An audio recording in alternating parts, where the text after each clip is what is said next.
ঢেল কেন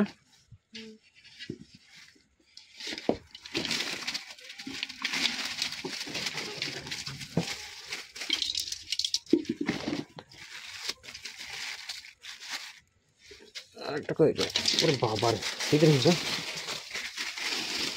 কানে হাঁট। আসসালামু আলাইকুম। আজকে আবারও চলে আসলাম যমুনাদাইয়ের বিলে মাছ ধরতে।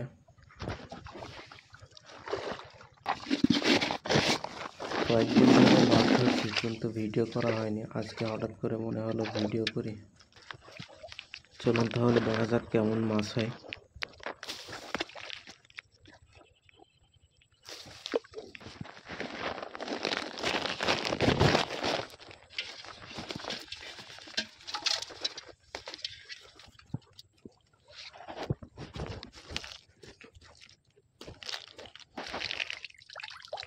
মাত্র একটা মাছ আছে এখানে, শুধু গুগলি মাছ ছাড়া গুগলি বেশি। মাছ না ব্যাং, মাছ আছে ব্যাং আছে।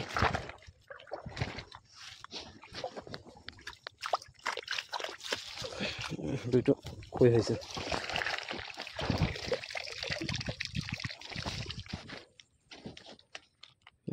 কই দুটো তো বেশ বড় বড়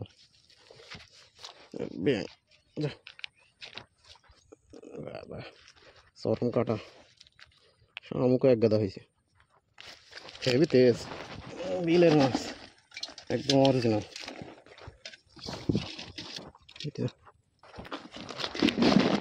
ওইদিকে একটা জাল আছে, ওটা তিনটি জাল মোট 8টি নেওয়া হলো, একটা চুরি হয়ে গেছে মোটা, আর 3টে আছে। 3টেতে মোটামুটি ভালো হইলে 1 কেজি 200-300 এরকম হয়, আর যদি খারাপ হয় তাহলে হাফ কেজি এরকম নিজেদের তরকারি হয়ে যায়। সারাদিন পাতা থাকলো, এই শীত ঝেড়ে নিয়ে চলে গেলাম, মাছ ধরার জন্য বসে থাকতে হয় না, এটা হয়েছে সুবিধা। কারেন্ট জাল পাইলে সকালবেলায় এসে ঝেড়ে নিয়ে যেতে হবে, জাল তুলে নিয়ে যেতে হবে, জাল নিয়ে গিয়ে পরিষ্কার করতে হবে, সাফ করতে হবে, তারপরে আবার বিকালের দিকে আসতে হবে। এসে আবার জাল পেতে চলে যাওয়া যাবে না, কারণ ওই সময়তে যেগুলো পড়বে সেগুলো সব নষ্ট হয়ে যাবে। এছাড়া আজান পর্যন্ত জাল দেখাশোনা করতে হবে, মাছ যেগুলো পড়বে সেগুলো ছাড়িয়ে নিতে হবে, আবার ভোরবেলায় আসতে হবে। এভাবে অনেক ঝামেলা, ওই জন্য আর কারেন্ট জাল পাতিনি, শুধুমাত্র এই জালটা পাতা আছে, একবার আসলে হয়ে যায়। আমি ডোঙা ভালো চালাতে পারিনি, সে এক্সপার্ট ড্রাইভার না আমি, ডোঙার মোটামুটি অল্প পারি। জালগুলো পাতার সুবিধা হয়েছে, কারণ এখানে আমরা 4-5 দিন ধান কাটলাম, আমাদের নিজেদের বই ধান, বা ওই খেয়ে নিল ধান, সব অল্প কিছু ছিল সেগুলো কাটলাম।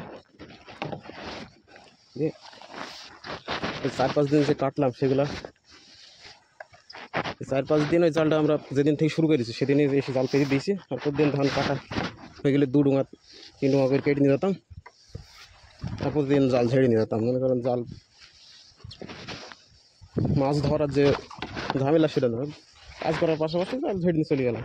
আবার অন্য জায়গায় যেখানে ঘাস কাটবো সেখানে নিয়ে গিয়ে পেতে থবো, ঘাস কাটবো, ঘাস কাটা শেষ হয়ে গেলে মাছ ঝেড়ে নিয়ে চলে যাবো, হয়ে গেল, কোনো ঝামেলাই নাই। এই যে এমনি এই চাইনা জাল করা ভালো। তাছাড়া যদি একেবারে ভালো মাছ পেতে চান তাহলে চাইনা জালে সেরকম মাছ হয় না। যদি স্রোত যায়, কোনো দিক দিয়ে স্রোত নামছি বা পানি নেমে পড়ছে, সেই জায়গায় পাতলে পারে চাইনা জালে ভালো মাছ হবে। এক কথায় সব মাছ ধরা পড়ে যাবে, কোনো মাছ বেরিয়ে যাওয়ার কোনো সম্ভাবনা নেই।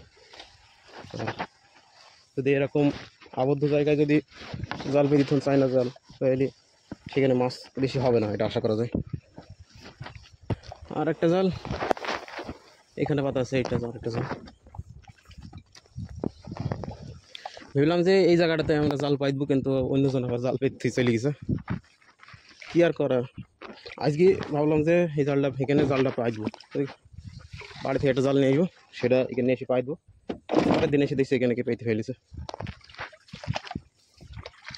কি আর কিছু করার নেই। শুধু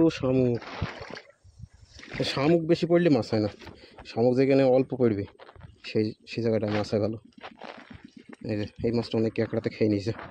কি মাছ, যে মাছ নাকি শিং মাছ যেটা বলো। কালকে এটাতে মোটামুটি ভালোই হইলো। এই যে ট্যাংরা,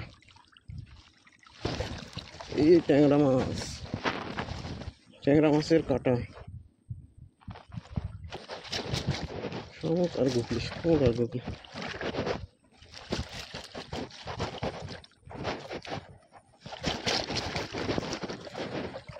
কি বলছিলাম, এটাতে মোটামুটি কালকে ভালো হলো। এটাতে শুধু শামুক আর গুগলি, ট্যাং। এটাতে কালকে একটা বাটা হইলো, দুটো তেলাপিয়া হইলো, আর একটা কই হইলো। শামুক বাঁচতে বাঁচতেই হয়ে যাবে। কীভাবে বেঁধেছ, কীভাবে বেঁধে গেছে ট্যাংরাটা। এখন একটু কাটা না ভেঙে দিলে কোনো উপায় নেই, ছাড়বে না। কীভাবে কুড়ি খেয়ে নিছে। তাছাড়া দেরি হয়ে গুগলি বাঁচতে গিয়ে দেরি হয়ে যায়। দেরি মাছ বাঁচবো না গুগলি বাঁচবো, মাছগুলাই বেছে নিই, মাছগুলো বেছে নিয়ে ভালো হবে।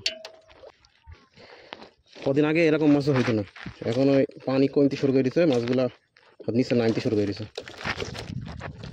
যে মাছগুলা একটু হয়েছে, আর কদিন আগে বৃষ্টি হয়তো মাছ হইতো না ভালো, ওই 400-500 হয়তো হাফ কেজি, এর বেশি হইতো না।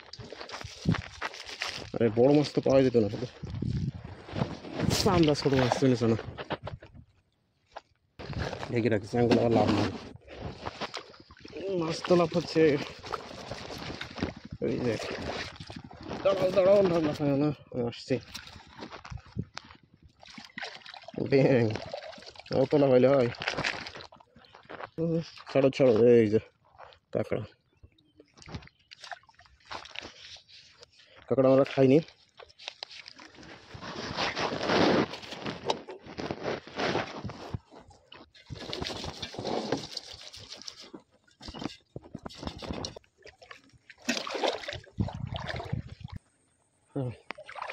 দেখি এই জালটাতে কেমন মাছ চাইছে।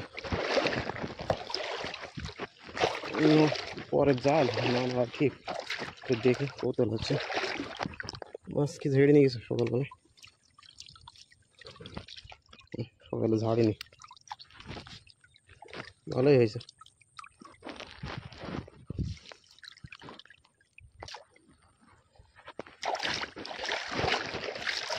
না মাছ পড়ছে, ভালো পড়েছে, ভালো হয়েছে। ময়লা গাড়ি ময়লা।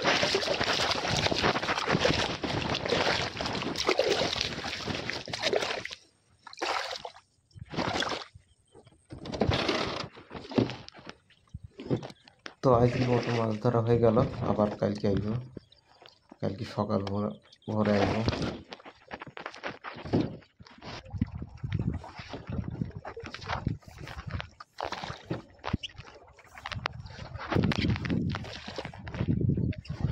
এইগুলো আছে পুঁটি মারা জাল, এগুলো